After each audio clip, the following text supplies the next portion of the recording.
I basically learn whatever I need to learn to accomplish an objective. I think actually most people could do this, but they often self-limit. People are capable of more than they think. I mean, what I've found is if you simply read a lot of books and talk to people, you can learn almost anything. When you're building something new, there's going to be mistakes. Yeah. And it's important to recognize those mistakes, acknowledge them, and take corrective action.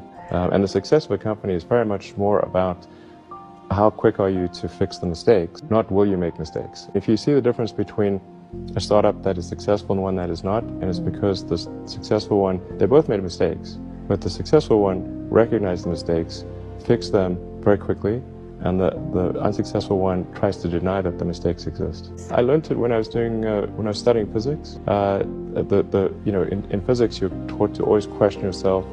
You're taught to always assume that you're wrong, not assume that you're right, and you have to prove yourself not wrong. And so I think that physics framework is really where I learned it, and it's very effective for learning counterintuitive things that aren't obvious. I mean, it's not like I like failure. I mean, who likes failure? It's terrible. But if you only do things that are certain to succeed, then you're only going to be doing very obvious things. You know, a lot of life in general, in any job, there's like you have to do your chores. You know, I think to be successful at almost anything, you have to do the tough stuff and as well as the enjoyable stuff. You have to do the boring stuff as well as the non-boring stuff. And if you don't do your chores, then bad things will happen. But if they don't do the things that they don't like to do, then the company will be in trouble. Like you have to, you basically, like it's more fun to cook the meal than to clean the dishes. But you need to clean the dishes. People take too many things they assume too many things to be true without a sufficient basis in that belief.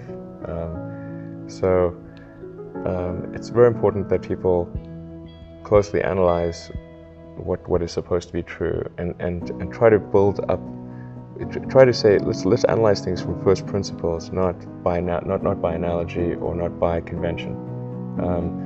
If you assume things are true by convention, which is actually what most people do, then it's difficult to gain insight into how things can be bettered. So, you know, in any argument or any sort of train of thinking, you want to make sure that the underlying premises are valid and applicable, and then in reaching a conclusion, that the conclusion you're reaching is necessarily driven by the underlying premises and the interconnection between those premises. That may seem like a really simple thing to say, but most people don't do that. So it's really the foundation of rational thought. Well, I think it's helpful to have kind of a physics framework for looking at things. Do a first principles analysis, look for negative feedback, and really believe in what you're doing, but not just from a blind faith standpoint. Like to have really thought about it and say, okay, this is true. I'm convinced it's true, and I've tried every angle to figure out if it's untrue, and sort negative feedback to figure out maybe if I'm maybe wrong. But then after all that, it still seems like this is the right way to go. Then that I think gives one a fundamental conviction and an ability to convey that conviction to others, and to convince them to join. And that's what a company is. It's a group of people who come together to create a product of some kind.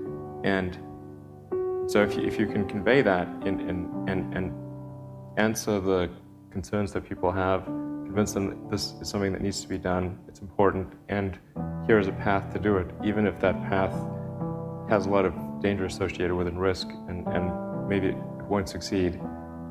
But people can understand, okay, this is why it's important, and even if the odds are that it won't succeed, it's worth trying to do it. Then I think you can create a great company. Well, I think certainly you need to be very driven and have a high pain threshold. Yeah, I mean, it's really hard starting a company. I mean, you have to basically be prepared to work constantly, from when you wake up to when you go to sleep. You have to be willing to deal with a lot of difficult problems and thorny problems. You have to be willing to deal with an enormous amount of stress. And you just got to push yourself super, super hard. I wouldn't recommend it for most people. First of all, I really need to give some thought to like, how can I provide advice that would be most helpful? And I'm not sure I've given enough thought to that to give you the best possible answer. But I think certainly being focused on something that you're confident will have high value to someone else, and just being really rigorous in making that assessment, because